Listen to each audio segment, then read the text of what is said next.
What's up, bro? What's up, man? What's been going on?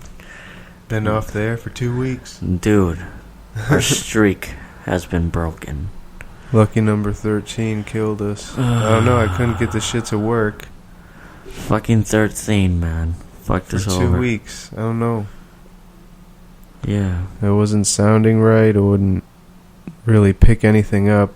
Very low sound, so... Yeah, dude. There was that one time where we started fucking recording and then it just stopped working. Yeah. I don't know.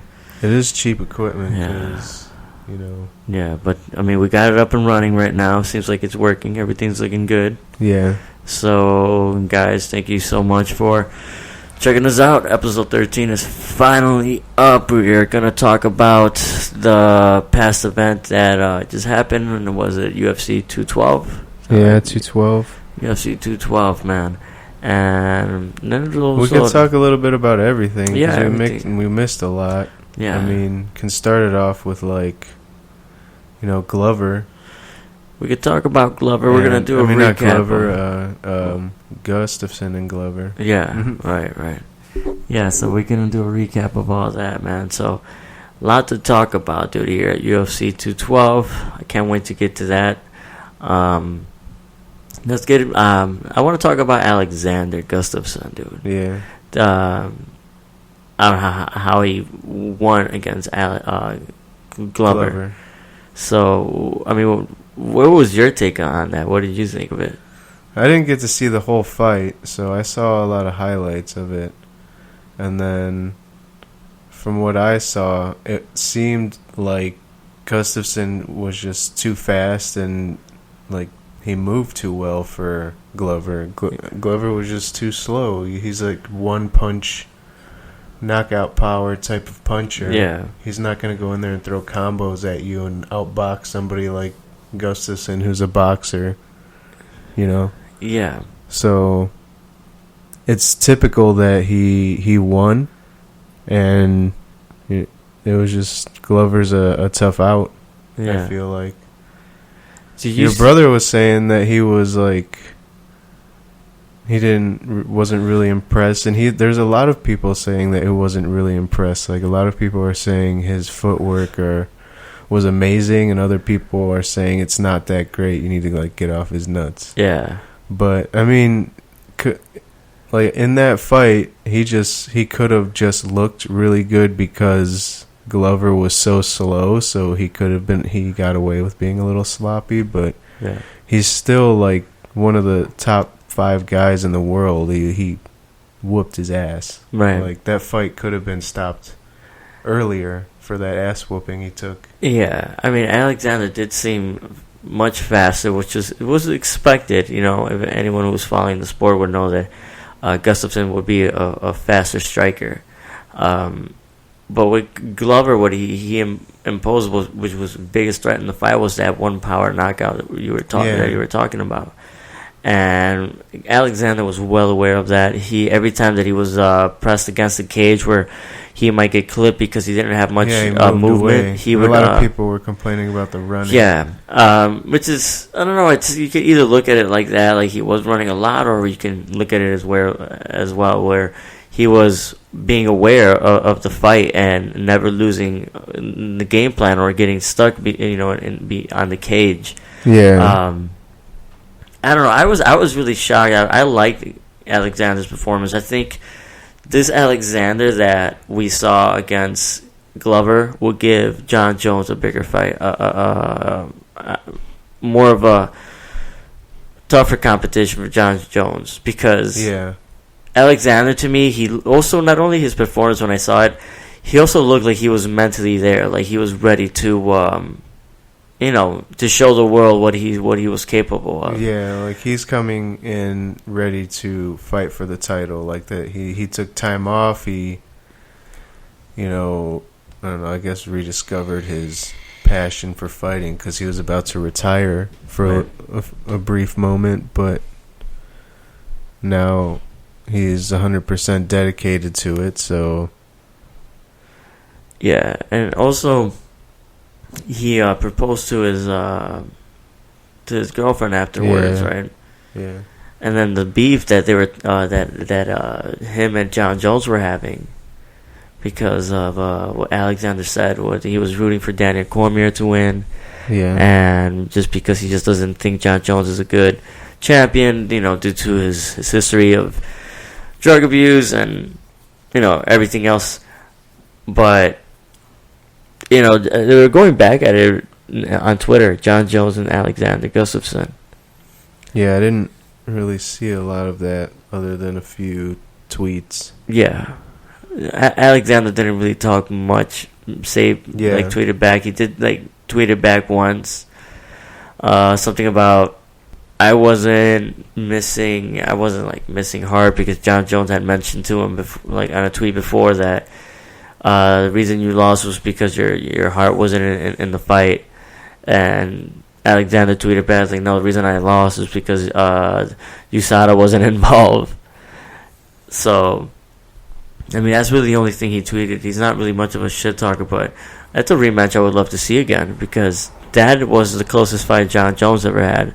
He's run across anybody that he's ever fought. Anyone. Daniel Cormier, who's the champion now, Glover, Machida, Shogun, the list goes on and on. So, to me, John Jones, his biggest threat is Alexander Gustafson, and his performance, what he did now against Glover, to me, it showed that his fight IQ was really good, because he stuck. He knew what Glover would be the strongest point, and he never gave him a chance to show that. Yeah. So I would love to see John Jones versus Alexander Gustafson again, no matter what, if it's for a title or not. I would love to see that.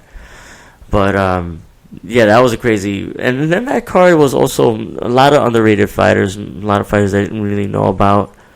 But it was a decent event. It was all right. Yeah.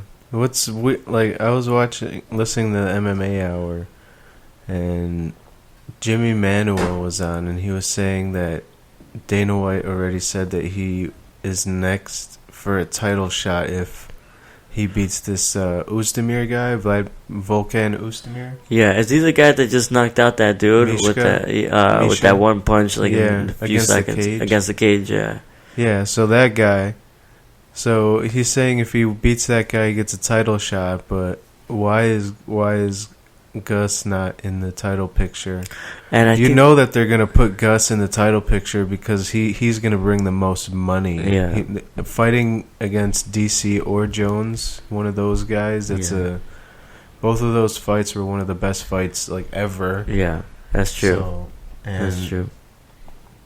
They're gonna want to do that again, no matter what. I think Alexander Gustafson now and Jimmy Manuel are friends, and then they agreed they're not going to fight each other at any point, so that kind of sucks. And Alexander's knocked him out before, right? Yeah, and now they're friends. Yeah, because they train together. Yeah, so now we train together. We're like brothers, so we're not going to fight.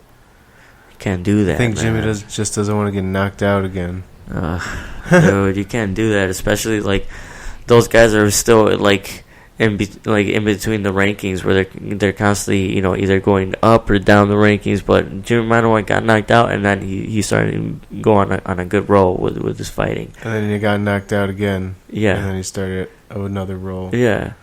He got knocked out by Gus and Rumble. Yeah. So. And everybody gets knocked out by Rumble, dude. Boy, even touches you. The only one that doesn't get knocked out is DC. I don't understand, and he gets hit hard. Yeah, I can't wait for that fight, dude. Speaking of DC, John Jones, it's gonna show how good he's fought him before. That's one thing that he has going against him. He knows how John Jones is against the clinch, how hard it is to take him down. So I would like to see what he's gonna have to do to improve, to make those changes in his camp. That's gonna be a good fight. I feel like AKA will prepare him to be better than before. But I really wish Kane could be in his corner or his camp, but I don't think that's gonna happen.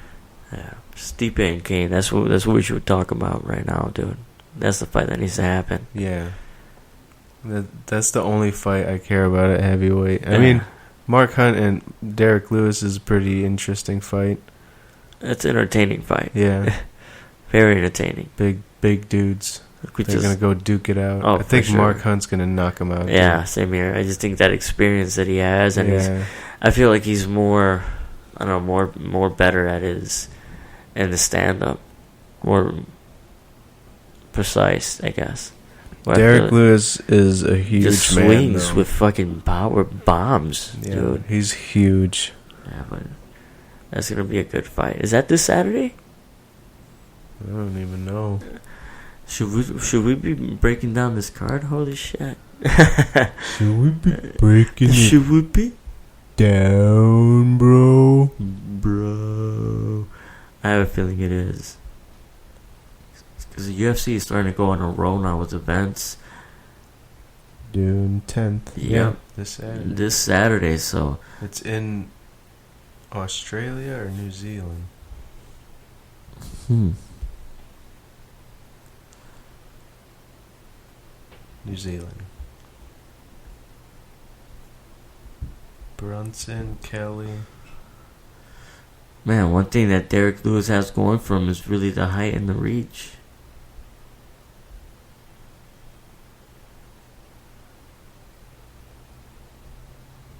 Yeah, Mark Hunt should be able to beat Derek Lewis, I say. If I had to pick right now... He also did just get knocked out by Overeem, so he could get KO'd again. And Mark Hunt went on a streak where he got knocked out a lot. Really? By who? It was Overeem? Well, remember didn't he get like cut by the UFC, or he lost like 6 in a row in the UFC and was about to get cut, and then he went on that title run? Right, yeah. So and there was a lot of knockouts in there. He's 12-11, so interesting fight, man. To me, 12-11-1, so he's pretty much even in his career. Yeah. 24 fights, 12-11-1. I don't know. Mark Hunt had so many losses in his career. Holy shit. 11 losses, 12 wins. Still, Mark Hunt is a beast, man. Everything that he's been... The opponents that he's knocked out... And how can you... Like, that knockout... that walk-away knockout. I love seeing that, dude. I love... Stefan Struve one. Oh, yeah, it's beautiful, dude. I like that. What Gustafson with the Glover was kind of like a walk-away. It was like... Yeah, he walked off on him. He walked off. Yeah. So I would pick Mark Hunt on this main event here coming up on Saturday. Yeah. Yeah. I say Mark Hunt. Second round. On the second for sure. Second round? Yeah, second round, Mark Hunt. KO. Second or third, but I'm gonna go second. We'll talk about 212. Oh yeah, dude. Did you watch all the prelims? Let me see. Place? Yeah, I did. I started watching from... Here, click on... I started watching from Assunção and Moraes. This one was like a controversial decision. That was... Marlon Moraes was the up-and-coming guy, right? Yeah. That kind of gave it to him. He just like... At certain points had... pretty good bursts of stuff. Yeah. And Assunção didn't really like do much. I missed that one. It's pretty even though. Yeah. 44 significant strikes for Marlon. I mean, Assunção's a beast though, man. I mean, he's a tough fight for anyone, man. Yeah. You know? Because he can like neutralize you. It's like he doesn't... Sometimes he doesn't do a lot, but he can still like stop you from doing what you're trying to do. He's a tough dude, man. I remember. Here, click on this one. Here, I saw that one. That was a quick submission, I believe it was winner submission. Yeah, in the first round. That was a crazy fight. Brian Callagher. Did you see this one? Mm-mm. No, it was good, man. It was basically the guy just went at him and just took him down and submitted him in the first round. Really? Yeah. Guy did really good. Brian Kelleher, I think it was... Yes, he was even the performance of the night. So... Well, yeah, I think he was on the MMA Hour, too. And he was, like, surprised that he got the bonus. Mm-hmm. The guy snappy. And then, so first round, within the first 2 minutes? Yep. Submitted him? Submitted him. It was nice. Damn. He just took him down and submitted him. It was beautiful. Was what? I believe it was a rear naked choke. Okay. Yeah. And Yuri is a... No, a guillotine. He's submitted some dudes, so he's not... It was a guillotine. He submitted him with a guillotine. Eduardo and Lopez... That fight was... did you see this one? No. No, Matthew Lopez he did good, man. He's a tough ground and pound guy, bro. He took him down. Another first round stoppages. It was TKO. He was just kept on throwing some hammer fists at his face. This Johnny Eduardo guy looks like really small or skinny compared to Lopez. That's one dude that I think it was Brendan Shaw was talking about, that he trained with them and he saw like how hard he was and his wrestling was crazy. He really did show it in that fight against Johnny Eduardo. He took him down, kept him down, and he was just throwing some really vicious, just ground and pound. That's what stopped the fight. Okay. So Matthew Lopez, I think they told him like, who do you want to call out next? I think he's calling out anyone from the top 10 now. So we'll see who he fights now. Matthew Lopez did seem really good though, man, against Johnny Eduardo. Okay. Great wrestling. One of those dudes that you gotta watch out with his wrestling. Then what weight class? What weight class is that for real? Is that bantamweight maybe? Doesn't say, huh? They look smaller. Yeah. And then this one, Carlos Jr. and Spicy. That was a rear naked choke victory for our Spicely. For Antonio Carlos Jr. This Antonio guy, he always wins fights. Yeah, right? With his pretty face. Yeah. Yeah, he's pretty, right now I know he's been on a roll in the UFC, having at least 2 victories that I know about. This one and his past, which I think was a submission as well. So, we'll see him. But Eric Silva and Morderos, dude. Did you see that one? I didn't see this one. But I know what happened. I didn't see this one either, but we saw the replay. Yeah. That he knocked him out, that left hook, kind of left uppercut hook. Right. Yeah. Doesn't Yancy Medeiros remind you of a Hawaiian Nate Diaz? Yeah. Right? Or Max Holloway. But to me he reminds me of a Hawaiian Nate Diaz. Yeah. Their body frame and punching styles similar. Well, haven't they trained together too? Well, who? Nate? Medeiros and this guy. Who, and Nate? Nate. I don't know. But Eric Silva, he's one of those guys that you can see, like, he has the talent to win, to do good in fights, but he always comes up short. Yeah. He also has looked different since the USADA era. I saw a side-by-side pic of him, and he looked very different. Oh, really? Yeah. Yeah, and I haven't been a fan of him since that whole touching gloves and giving that cheap shot. Yeah. And that's when I lost respect. I was like, that's bullshit. I was a fan of him before, not anymore after that. So I'm happy to say Yancy Medeiros knocked his ass out. But Eric Silva needs to get it together, dude. Maybe it's that whole USADA thing that maybe fucked him up. Yeah, now he's not as confident, so he's being a dick to people. Because he came in there looking like a beast, dude, with great striking, spinning shit, how Nick Diaz calls it. He was doing good. And then what was next? Borrachina versus Mambosa. That was a good fight.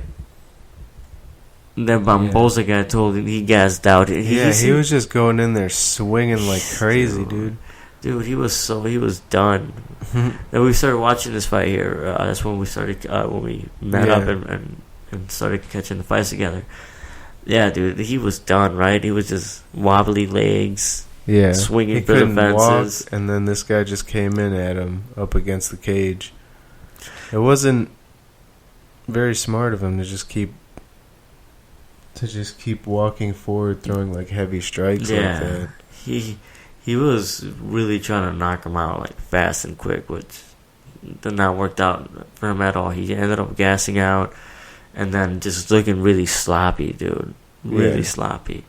Paulo to me kind of reminded me a little bit of Shogun. I don't know what is it about him, like his fighting style. But did he do a lot of the headbutt? Maybe, I don't know. I don't know what it was. Because he doesn't have the Batman. Other Batman bad hairs. Yeah, the bad hairs. The bad hairs. Yeah.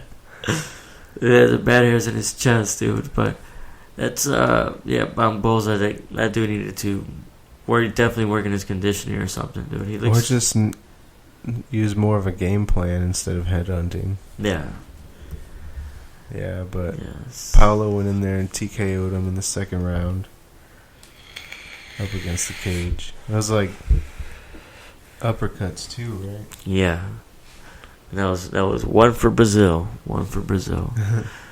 Brazil fans were cheering, dude. And then they had one for Hawaii already in the first fight. And then Vitor Belfort versus Nate Marquardt. Nate the Great Marquardt. This one was pretty. It was entertaining for two older guys. Yeah, it was good. I mean, Vitor didn't do anything special to get that decision. It was just more inactivity from Nate. Yeah. That won Vitor the fight. I guess, yeah. I would have to even though Nate threw more total strikes, I don't know. Maybe Vitor just hit him with harder strikes. And people need to understand this as well, dude. If you're they fighting, were also in Brazil. Yeah, like if you're fighting some dude in their hometown, you better knock him out. You really gotta win the crowd over, or have the crowd really hate you by either knocking out the dude. Like, no, do not leave it up to the judges. Like, do not let it be close at all, because you're gonna most likely they'll give it to their hometown guy. But yeah, I mean, a lot of people think Nate won. There was a lot of great compliments given, like talking about Nate and his fights, and how he was looking, and even how he looked during the fight, his conditioning, everything looked great. So, but Vitor, of course, he won that. He got that hometown advantage, and that's to be expected in my point of view. Like, in my eyes, I knew they were gonna give Vitor that fight. Like, they're in their hometown and went to decision. You know, Vitor did let hand. He did really have a lot of octagon control. Even though Nate did land a lot of significant strikes, he hit him with some good kicks as well. Yeah. So he also did get a takedown, but it didn't really amount to anything. What's up with Vitor now? He's talking about... Well, at first he was saying he wants to go to Bellator. Now he's saying he wants 5 more fights in the UFC. So I don't know what the fuck is. And also that he wants to partner up with the UFC and like wanted to like become bigger than Uber and shit. What the fuck? Yeah, I didn't hear that. Yeah. He talked about like he wants to partner up with the UFC. He wants to make the UFC bigger than Uber, and like. And also, like, just become, like, just work with the UFC, to show these fighters how great the UFC company is. And so I don't know what the hell's going on with Vitor, because he first came along saying it was going to be his retirement fight. Remember? Right after his loss against Kevin Gastelum. Yeah, and then he changed it to one more fight, and then he wants to go to Bellator. Now he wants more fights in the UFC. Now he wants to and Uber. I heard what the fuck? Yeah, I heard now that he has 5 more fights. So I don't know what the hell's going on with Vitor now with his whole contract. I think he should just retire. He should retire. He's been in the UFC since Is he in the Hall of Fame? Like 2. Is he in the Hall of Fame already? He will be. Once he definitely, retires, for sure, right? He has to be. He's the longest active UFC fighter. He's been in there since he was 19, and he's like 104. See, dude. But look at the size difference between Vitor now and TRT Vitor. Oh yeah. Oh my God. It's TRT Vitor and Dad Bod Vitor. Yup, Dad Bod Vitor for sure. Where's the scary mohawk? Dude, that fucking mohawk was scary with the lightning bolt on the side. Yeah. Or no, it wasn't the lightning bolt, it was the cross. Yeah, it was a cross. Yeah. And then it would just flow as he would kick. Just like the tassels on like those Muay Thai fighters. Right, yeah, dude. It was like this angel of God from Brazil was gonna fucking whip your ass, dude. He was scary, dude. Yeah. That mohawk was fucking really fucked you up fighting that dude. TRT Belfort was a fun time, but it was a crazy time. It was the end of the wild, wild west. It was the end, dude.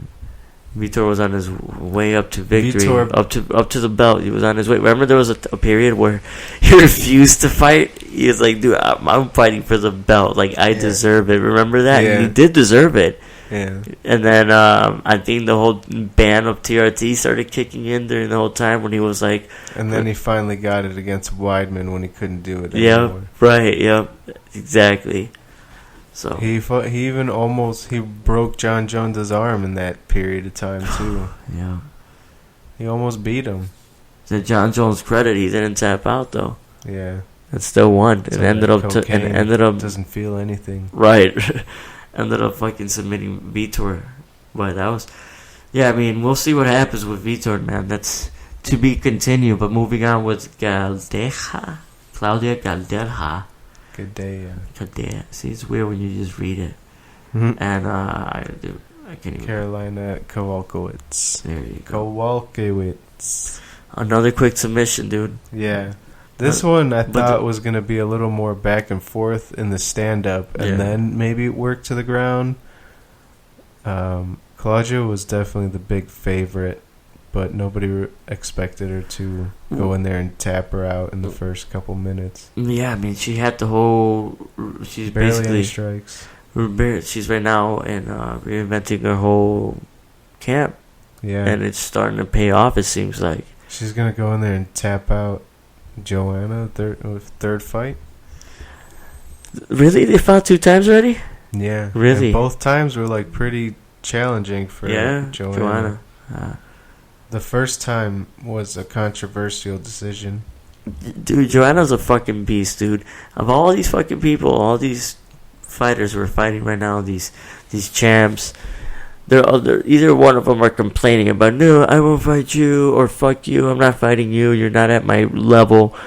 Joanna just takes on whoever, dude. I don't think Joanna will back down from a third fight against Claudia, which I'll see other fighters complaining. Yeah, I already beat him twice, why would I have to fight him? Joanna's like, fuck it, bring it on. I do feel like Joanna's like, she's a beast, dude. Because Claudia is also the only one that presents a problem for her. Yeah. So and people are interested, and Claudia's even aware. She's like, people don't want to see me fight Joanna again right away. Like, let me fight 2 more guys. Let me beat the shit out of them. Let me show the crowd how much this camp has changed me, and let me get them excited for it.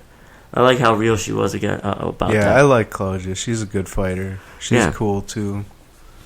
Carolina, she was upset though, man. She was crying in the octagon because it was such a quick submission. Yeah, she's good, dude. She's just like she's a newbie.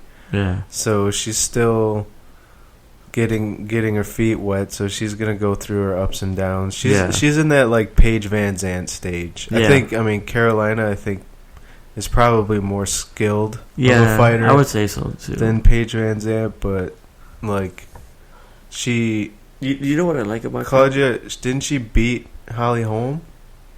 I mean, not Claudia. Carolina. Holly Holm? They're not even in the same weight class. I mean, not Holly Holm. What's her name?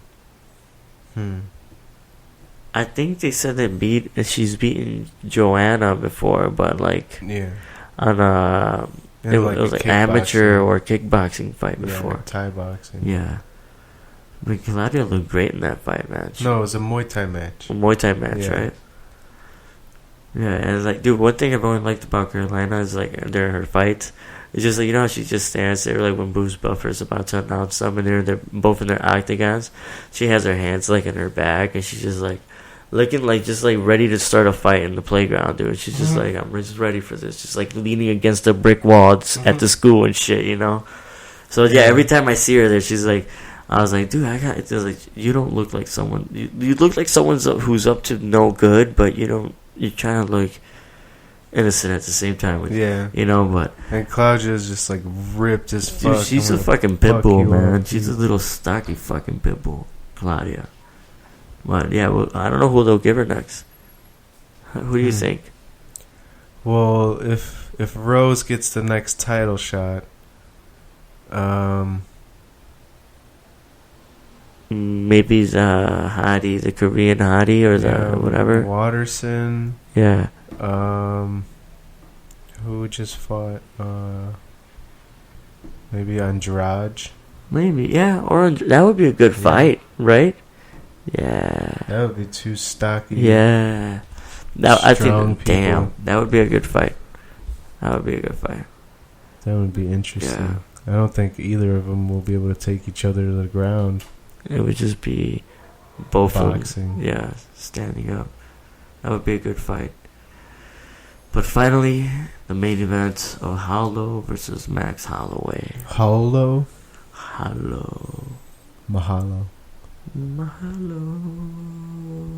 Jose Aldo, dude, he's fucking guy, man. I feel like he gets the worst, like the shit out of the stick, dude. Yeah, dude. You know, these champions who've been like reigning over their division forever, like once it's like towards the end of it and people know, they really try to kick him off the boat. Like the UFC, I feel like treats Aldo like garbage. Like towards the end of Anderson Silva's title reign, they started treating him like shit. Oh yeah, dude. They like are completely discrediting Aldo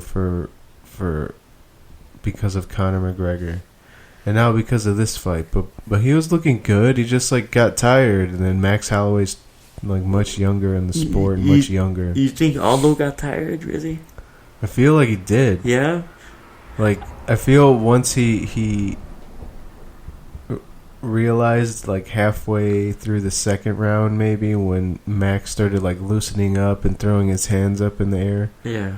I think once Max realized that he had him, Aldo had maybe an adrenaline dump, because in the third round he was not moving the same. Yeah, see, and that to me, I like when we were watching that fight. Remember, I was telling you, I was like, dude, because Max Holloway started to taunt him, and I think it was like towards the end of the second round. Yeah.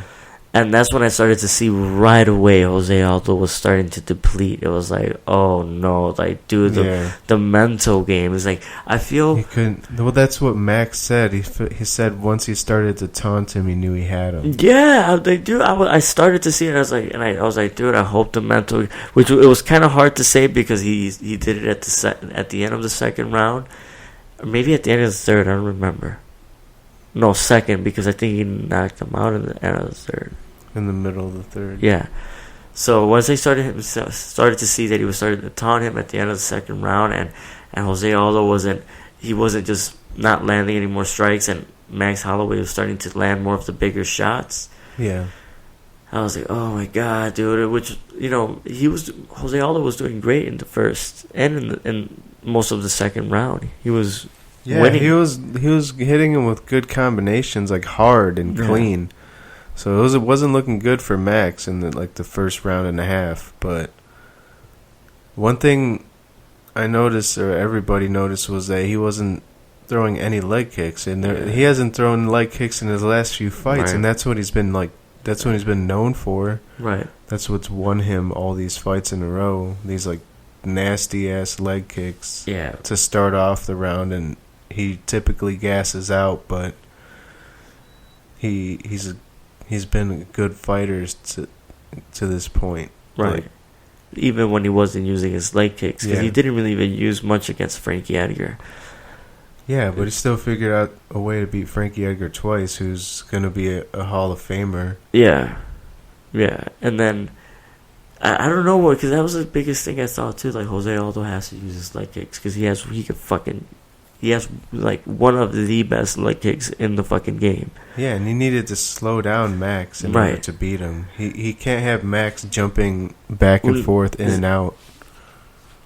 But God, he's too long to be able to like Max is really long compared to Yeah. Aldo, and if he's jumping in and out with his shots, he's not going to be able to touch him or time anything. Yeah, dude. And that's what ended up being the end of the fight. Yeah, it was two beautiful 1-2s. He missed the Yeah. first 1-2, and then he came right back and did it 1-2, Yeah.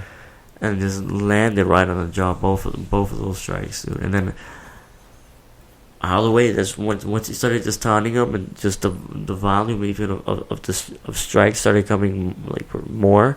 That's when Jose Aldo was just started to go downhill from there. Yeah. It was not good for him. Not good for him, dude. But He's still one of the best ever And then- fighters. What- He's still young as well, but he's not young in the fight Right. game. He's been through it. Yeah, I mean, did you see this picture? I wanted to show you this picture right here. He looks really old. Right as he's walking out of the cage. Especially with that mustache. God, yeah, dude. I mean, just look at him. You really look at his face, and when he's what is he? 29, 30 years old. Yeah. It's just, but he's starting to look much older than that, and I think it's Yeah. because of all the years he's done in the MMA. Yeah, so I think he needs to, like, retire soon. Yeah. But he's still talking about fighting. Yeah. So Jose Aldo, man. I mean, it sucks. I mean, to me, he's probably gonna be. He's one of the greatest, even though he's lost to Conor McGregor in 13 seconds in this fight. But the competition that he's fought, like Chad Mendes, Ricardo Lamas, Frankie twice, Dominic. and he's Who else? who else? Fuck, dude. I mean, he's fought everybody. Has he fought Cub? No, he he's never fought Cub. He's never fought Cub. But he's beaten everyone for the last, Yeah. like, since the division opened until Conor McGregor. And like the interesting thing about this is like Jose Aldo has beaten everyone in the division while he was a champion. Max Holloway's beaten everyone on his way to become a champion. Yeah. So who does he fight now? He's also beaten everyone. He's besides Frankie Edgar. That's the fight to make. Frankie Edgar is the fight everybody's talking about. Cub Swanson wants to fight, but he's lost to Max already, and he's lost to Frankie too. So. And you can't give him a title shot after what the hell's his name? Lobov. Yeah, you can't. Come on, you can't give him a title shot after that. So I think the next fight to make is Max Holloway, Frankie Edgar, and Hawaii. UFC, make it happen. Yeah. Dude, and then the greeting he got from when he returned home.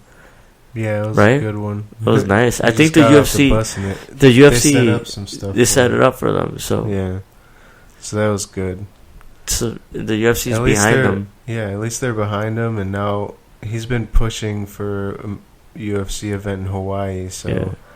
hopefully they give that to him. But I mean, I don't think it'll happen for his next title No, defense. maybe not. I think what I heard on the MMA Hour, Ariel was talking to Frankie, and they were just like, you know, they're trying to do Madison Square Garden in November again, so that time frame kind of makes sense. Because the UFC wants to do an event at that time. And where? At New York. So Madison it Square would be Garden. Frankie Edgar's turf, Yeah. right? That'd be cool too. It would just add more to Max Holloway's badass reputation. It's like, dude, I've beaten two dudes in their fucking hometown. Yeah. Yeah, Max What if Holloway's he a knocks beast. out Frankie Edgar? God, I would love to see. Would him he fight. be one of the best ever? Yeah, and I would love to see him. I would love to see him fight Conor McGregor again. Yeah, me too. I would love to see that. For Max Holloway's changed a lot, dude. Yeah, And he's only 25. Yeah, and Joe Rogan was talking about this dude's fight IQ is just off. Like he's really high on that. His fight IQ. Really? Because even at a point where he, like when Jose Aldo came in with the flurries and then he ended up with the flying knee, he kept his composure and took those shots. And Joe Rogan really talks about his fight IQ a lot. It's like this guy has one of the smartest fight IQs that I've seen in the UFC.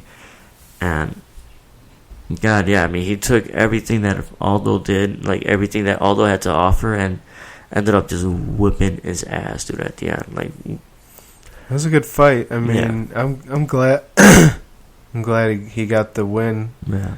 It's like turning a new page in the featherweight division. Yeah, it was now about we don't time. have to deal with that Jose Aldo, Conor McGregor Yeah, bullshit. and it's also like then Max Holloway's like taking over the division at Yeah. the same time. and it's almost like I feel like the featherweight division is finally on the right path again. Yeah. And it's like, okay, now let's go fix the lightweight division. Yeah, now we need to fix the lightweight division. Then we need to fix the middleweight division.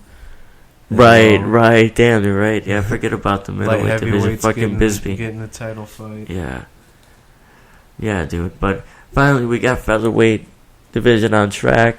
See how this plays out, and I hope hopefully this all gets straightened out where where these fights are starting to become more of rankings. That the UFC stops fucking with it. Yeah. Because they really went on a fucking spree of fucking shit up on fights. You know? They really did. I think they're still gonna end up doing that. Yeah. But especially if Nick Diaz comes back. Yeah. You know? Hopefully they calm that shit down though. Which I wouldn't mind. They also are like trying to bully DJ into fighting TJ. Oh yeah. Which kind of doesn't make sense. It doesn't really make sense. Right? It doesn't make sense for DJ at all. No. And TJ also has never fought at that weight class, I don't think. And he also might not make weight because you don't know. Well, I think it was you're talking about Dillashaw, right? Yeah. Yeah. That was one thing that Demetrius was talking about. Is like, I don't know if this guy's will make weight. He even said, give him one fight in my weight class, and if he makes it and he wins, then fine, he can fight me. You know, but I don't want to take a risk. I don't want this guy coming down. I don't know if he could. I never seen him fight in my weight class. So he's talking about giving Dillashaw a shot and give him an opponent, and then from my weight class and see how it goes. But who the fuck is Ray Borg, dude? That's my problem. See, that's the only guy who's on like a little bit of a win streak in his weight class that he hasn't beaten yet. Because he's beaten everyone in the division. So it's just like, okay, here's this guy who's kind of like... He's the only guy who's like kind of there. And he called out Demetrius after his last fight against Formiga, who was the number 3 guy. So it was 5 versus 3. Oh, okay. So it kind of makes sense. But it makes sense. Yeah, it makes sense for him to fight. It's not gonna make money, really. But Schaub was saying that if you put TJ versus DJ, it's not gonna make that much more pay-per-view buys than if you were to fight Ray Borg. No, not really, dude. Because like DJ's not a huge draw himself, and then it's not a super fight either. Because TJ doesn't have a belt. Right, he's just a dude from a if they were trying to make him fight Cody because that's a super fight. TJ pulled out or something, then that's a super fight, and he probably would do that. Yeah. But it doesn't make sense for him to fight somebody, risk breaking the title to a bigger dude just because the UFC wants to put that together. Like, I don't understand why they're pushing him so hard. Right. I mean, Dana White's being a straight up bully from the shit Demetrius Johnson is saying. Yeah, he's about being a dick. I'll close the division down. Close the division. He's like, the thing that sucks for DJ is that he doesn't make the fights around here. I do. Like, goddamn, dude. Like, what the fuck? Wow. Aren't you supposed to, work with your fighters? They're the ones who make you money, motherfucker. Like, it seems like he gets in a bitch fit mode sometimes. Like, there's times where he talks about fighters so highly. Companies, like corporate companies, get into bitch fits and then they start shitting on their employees at some point. And all Demetrius wants is respect. How Ariel was talking, like how he said, all he wants is really respect. Which a lot of these fighters want is just respect. And they don't get it. They don't have the time of day. Oh my goodness. Oh my. I can relate to that so much. I just Me want too. fucking respect, man. Give me some fucking respect. Just a little bit. Right? Just a little bit. Yeah. Yeah. R-E-S-P-E-C-T. Yeah, that's right. We should close off with that, dude. Yeah. Some respect, man. We want some respect. So yeah, man. I mean, next week we'll be covering, I guess, the Mark Hunt and Derek Lewis fight. Well, no, that fight is this week. Right. We broke down that fight, but I don't really know anybody else on the card too much. I mean, like as a recap. Oh yeah. Yeah, we could recap it. I don't really know anybody, Yeah, but we talked about guys. Hunt and Lewis already. Sorry, guys. Yeah, I don't really know anyone besides Brunson and Kelly. That Kelly dude is old as fuck, dude. Yeah. Yeah. So that we'll be talking about that and any other bullshit that happens in the UFC world and MMA world. Yeah, there was more, but we got a little bit of a late start. Yeah. Hopefully we can keep this running, not have any fucking technical difficulties, because I'm tired of that It was shit. just lucky 13, dude. It just had to happen. Yeah. Lucky fucking 13.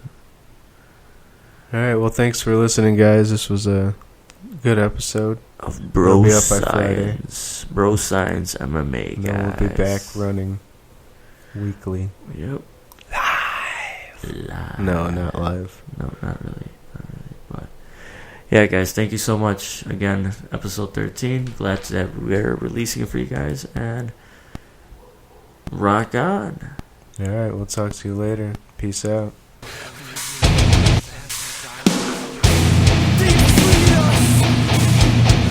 No